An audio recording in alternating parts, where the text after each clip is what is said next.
कहा है दोस्तों, मेरे दोस्तों, चाहे मीडिया हो, चाहे अपोजिशन हो, चाहे सरकार के लोग हो या मेरे बच्चे बुद्धिजीवी लोग, मैं आज इन चारों ही वर्गों से बात कर रहा हूं। ये लड़ाई केवल इन बच्चों की नहीं है, बल्कि इस पूरे देश के हर एक युवा की। मेरे दोस्तों, सबसे पहले बात करते हैं विपक्ष की। एक अच्छा विपक्ष क्या होता है? विपक्ष की मुख्य भूमिका होती है कि जिस आवाज को सरकार नहीं सुन रही है या नहीं सुन पा रही है, उस आवाज को इतनी बुलंदी से सरकार तक पहुंचाया जाए कि सरकार के कान खड़े हों और सरकार उस बात को सुने। मेरे दोस्तों, आप ये बात हमेशा ध्यान रखिएगा कि देश केवल भारत यात्राओं से नहीं जुड़ेगा, देश जुड़ेगा युवाओं के सपनों को साकार करने से। और पूरा देश का जो युवा है इस समय रेलवे रिफॉर्म को लेकर बात कर रहा है। लेकिन मैं शर्तिया इस बात को कह सकता हूं कि कुछ ही गिने चुने नेता होंगे जिनको ये पता होगा कि भारत में ये रिफॉर्म को लेकर युवा जागृत है और आवाज उठा रहा है रेलवे रिफॉर्म। जबकि अनेकों ऐसे नेता हैं जिनको ये तक नहीं पता होगा कि रेलवे में क्या रिफॉर्म हम मांग रहे हैं। दूसरे नंबर पे मेरे दोस्तों, मैं बात करना चाहता हूँ देश के बुद्धिजीवियों से। मेरे दोस्तों, मैं एक बात कहना चाहता हूँ कि अगर ये बुद्धिजीवी अपनी चर्चाओं में इस विषय को नहीं लेकर आएंगे तो ये देश की बात नहीं बनेगी, ये केवल युवाओं तक बात रह जाएगी। इन 5 साल में 200 रेल एक्सीडेंट हुए हैं, जिनमें 351 लोगों की मौत हुई और हजारों हजार लोग घायल हुए हैं। रेलवे में ये इतने एक्सीडेंट क्यों हो रहे हैं? बार बार मीडिया में और हर तरीके की ये न्यूज़ें आई हैं कि स्टाफ की कमी है, मैन पावर की कमी है। तो उस मैन पावर को भरा कैसे जाएगा? यही तो हम रेल रिफॉर्म में मांग रहे हैं। मेरे दोस्तों, हम कुल मिला के 5 मांग रहे हैं। पहली, कि रेलवे एनुअल कैलेंडर जारी करे। दूसरा, रेलवे ग्रुप डी की वैकेंसी इंक्रीज की जाए। तीसरा, वेटिंग लिस्ट लाई जाए। चौथा, मेरे बच्चे जो एग्जाम सेंटर है वो 200 किलोमीटर के दायरे में आए। और पांचवा, जितने भी धांधली के आरोप हैं इस पे रेलवे स्पष्ट रूप से स्पष्टीकरण दे। अब आप बताइए, इनमें से कौन सी ऐसी मांग लगती है जो अपोजिशन को गलत लगती है या बुद्धिजीवियों को गलत लगती है, ताकि मैं समझा पाऊं उन्हें। मेरे दोस्तों, हम यही मांग तो उठा रहे हैं, इसी के लिए तो 20 लाख आज ट्वीट किए गए हैं। लेकिन हमारी आवाज उस जगह तक नहीं पहुंची जहां पहुंचनी चाहिए। और इसमें अगर किसी का सबसे बड़ा रोल है तो वो है मीडिया, जो भारत में चौथा स्तंभ बना फिरता है। मेरे दोस्तों, भारत में 2014 से पहले इंडियन मीडिया की जो रैंकिंग थी वो अंडर 100 थी, लेकिन अब यही रैंकिंग 161 पहुंच गई है। इसका कारण कुछ और नहीं है, सीधा सीधा एक कारण है। पूरे दिन ये जुमा केसरी तो दिखा सकते हैं, लेकिन ये एक भी बार बच्चों की आवाज नहीं उठा सकते। मैं स्पष्ट रूप से कह रहा हूं कि हमारी मीडिया ना जवान की बात करती, ना नौजवान की बात करती, ना किसान की बात करती। हमारी मीडिया बात करती है किस चीज के ऊपर? अगर कहीं छोटा सा जातिगत दंगा हो गया तो पूरे दिन मीडिया उसी में लगी रहेगी। अगर कहीं धार्मिक दंगा हो गया, पूरे दिन मीडिया उसमें लगी रहेगी।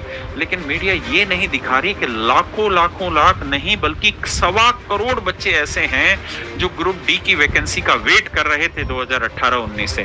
2024 में जिस वैकेंसी की अनाउंसमेंट होनी थी वो 2025 में आई, और 25 में उस वैकेंसी के एग्जाम तक की भी कोई अता पता नहीं है। हमारी मीडिया सीमा हैदर के बारे में तो दिखा सकती है, उसके करवा चौथ के व्रत की एक सिंगल फुटेज तो दिखा सकती है, लेकिन हमारी मीडिया इन बच्चों के दर्द को बयां नहीं कर सकती। हमारी मीडिया और हमारे यूट्यूब चैनल बहुत सारे पॉडकास्ट तो कर सकते हैं, वो ये तो दिखा सकते हैं कि अक्षरा सिंह और पवन सिंह में कौन कौन सी खूबियां हैं, कौन कौन से गाने इन्होंने इकट्ठे मिलके किए हैं, कौन कौन सी मूवी इकट्ठी मिलके की है। लेकिन वो ये नहीं बता सकते कि रेलवे रिफॉर्म की मांगे क्या है।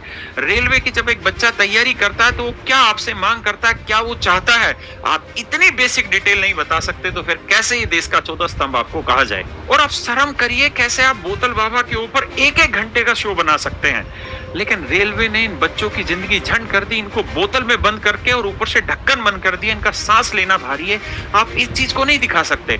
आप बच्चों के दर्द को शायद महसूस ही नहीं कर रहे, और जब तक आप महसूस नहीं करेंगे तब तक आपको एहसास नहीं होगा आप कितना बड़ा गुनाह कर रहे हैं। आप 1-1 घंटे के लिए शो चला सकते हैं कि खान सर का धर्म क्या है, उनका असली नाम क्या है, लेकिन आप ये चीज नहीं कर सकते कि खान सर के पास पढ़ने वाले बच्चों का दर्द क्या है।